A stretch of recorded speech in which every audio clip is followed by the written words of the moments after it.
Today is July the 20th, 2018, and we have a map of Donald Trump's net approval in all 50 states and Washington, D.C., as it was on June 2018.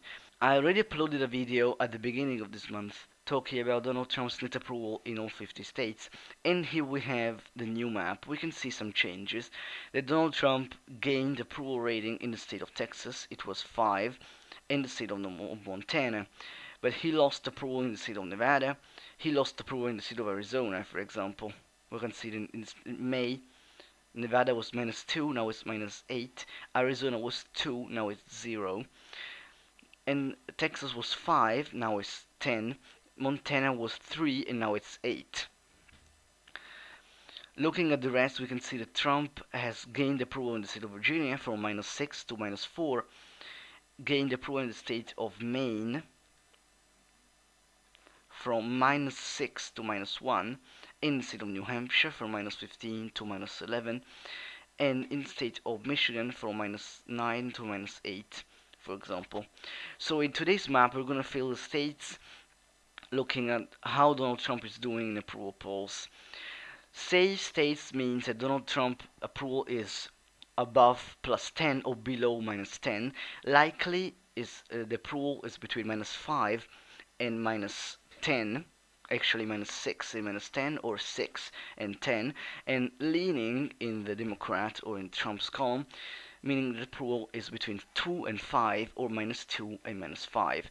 And the toss-up states will be states in which Donald Trump's net approval is between -1 and +1. So the safe states for Trump are Idaho, Wyoming, South Dakota, Oklahoma, Arkansas, Tennessee, Kentucky, West Virginia, Alabama, Mississippi, and Louisiana,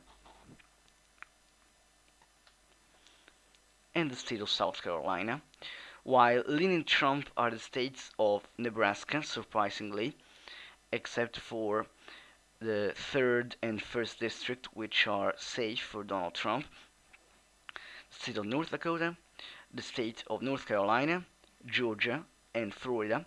And surprisingly, we can see on the map that Donald Trump's net approval in North Carolina is lower than the state of Florida, for example. We have leaning Trump also the state of Missouri, and likely Trump the rest of the Republican states. So state of Montana is likely Trump, the state of Texas is likely Trump, Kansas likely Trump, Missouri leaning Trump, Indiana likely Trump, and Alaska likely Trump. So we have 218 electoral votes for the president.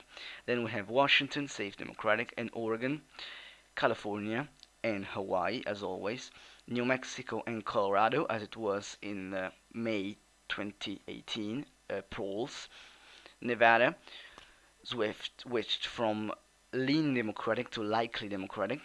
Utah and Arizona are toss-up states because Donald Trump's net approval is 0. The state of Minnesota is safe Democratic with an approval rating of Trump in -15. Wisconsin is safe Democratic, surprisingly, while Michigan is only leaning Democratic. The state of Ohio and Pennsylvania are leaning Democratic. The state of Illinois is safe Democratic, and the state of Iowa, which went for Trump more than Texas, is leaning Democratic. Then we have the state of Virginia, which is leaning Democratic, and the rest of the northern states are, as always, safe Democratic. So Massachusetts, the rest of New England, and the state of Vermont. New Hampshire is safe Democratic. Maine is a toss-up state, except for Maine's 1st congressional district, which is safe Democratic. New York, safe Democratic. New Jersey, safe Democratic, and also the state of Delaware, Maryland, and Washington, D.C. So in the final map, we have 300 electoral votes for the Democratic Party to 218 for the president. And go and check the video I posted at the beginning of July, in which I explained the approval polls from May 2018, and you can see the difference on that electoral map. So going back to Donald Trump's approval, we can see that Wisconsin and Minnesota are surprisingly more Democratic than Michigan and much more Democratic than the state of Virginia, Pennsylvania, and Ohio, especially the state of Virginia, which went more for Hillary Clinton than obviously a state like Michigan or Pennsylvania, which went for Trump by a small margin, but went for Trump. The most surprisingly state for me is the state of Maine, which is only -1. We can see in previous month it was much more anti-Trump. In February, we can see that it was -5, for example, and also in the state of March was -12. So surprisingly safe, democratic. So here's the final map. Thank you guys for watching this video. If you agree or disagree with these polls, please comment below for suggestions and stay tuned for the videos.